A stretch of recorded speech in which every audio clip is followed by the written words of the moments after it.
Chapter 17. The Emigration to Yathrib and Quraysh's Deadly Plot. The year of sadness had shaken the Prophet, peace be upon him, deeply. Yet amidst his grief, life offered a sign of renewal. He dreamed of an angel presenting someone wrapped in silk. When he uncovered it, it was Aisha, the young daughter of Abu Bakr. The Prophet said to himself, "If this is from Allah, He will bring it to pass." Shortly after, the marriage was arranged, though Aisha would remain with her family until she came of age. This bond strengthened the already unshakable trust and partnership between the Prophet and Abu Bakr, which would soon prove vital. Meanwhile, the Prophet continued to deliver his message to pilgrims visiting Mecca. Among them were 6 men of Khazraj from Yathrib, a city plagued by tribal strife between the Aus and Khazraj tribes. They had heard of a prophet foretold by the Jewish tribes of Yathrib and saw in him a chance to unite their fractured people. Captivated by the Quran's message, they embraced Islam, promising to invite their people to join this new faith. By the following pilgrimage, 12 men from Yathrib, 10 Khazrajites, and 2 Ausites pledged allegiance to the Prophet in what became known as the First Pledge of Aqabah. They vowed to worship only Allah, abandon evil practices, and uphold the moral tenets of Islam. To nurture this fragile community, the Prophet sent Mus'ab ibn Umair as his envoy. Mus'ab's gentle manner and knowledge of the Quran won over influential leaders like Sa'd ibn Mu'adh, whose conversion brought his entire tribe into Islam. The message spread rapidly, and by the next pilgrimage season, 73 men and 2 women returned to Mecca to pledge their allegiance in what would be called the Second Pledge of Aqabah. This was no ordinary pledge.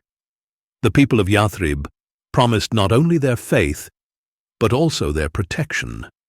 When the Prophet asked if they understood the weight of their commitment, Bara ibn Marur, a chief of Khazraj, declared, "By him who sent you with the truth, we will defend you as we defend our women and children."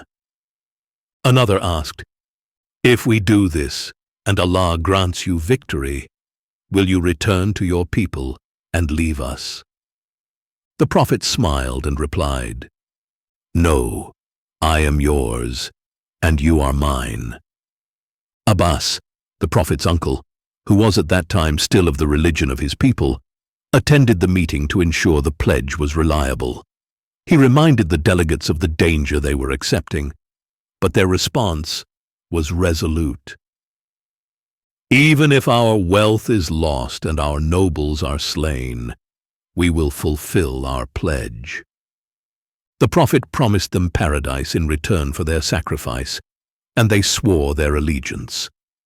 The alliances in Yathrib sent shockwaves through Quraysh.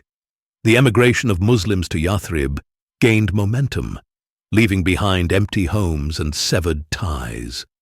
The tribal leaders saw their grip slipping, replaced by the growing unity of this faith-based community.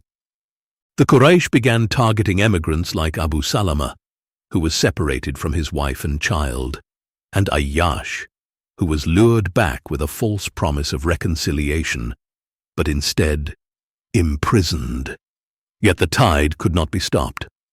Mecca, once bustling with activity, felt quieter as entire households left for Yathrib.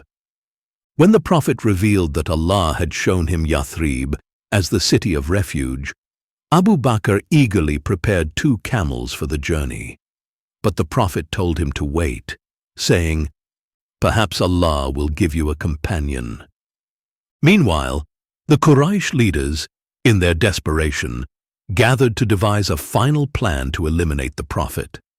Abu Jahl proposed a chilling strategy. 1 young man from each clan would strike Muhammad simultaneously, ensuring that his blood would be on all their hands. This way, the Banu Hashim, his tribe, would have no choice but to accept blood money instead of seeking revenge. The plan was agreed upon, and assassins surrounded the Prophet's house that night, waiting to strike.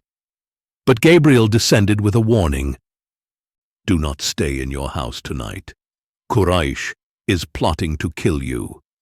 As the assassins watched the house, confident their prey was within, the Prophet recited from Surah Yasin, "And we have placed a barrier before them, and a barrier behind them, and we have covered them, so they cannot see." With these words, he walked past the assassins unseen, leaving Mecca under the cover of darkness. At dawn, when the conspirators burst into the house, they found only Ali, still wrapped in the green cloak. Realizing they had been outwitted, they spread the alarm, but it was too late. The Prophet was gone.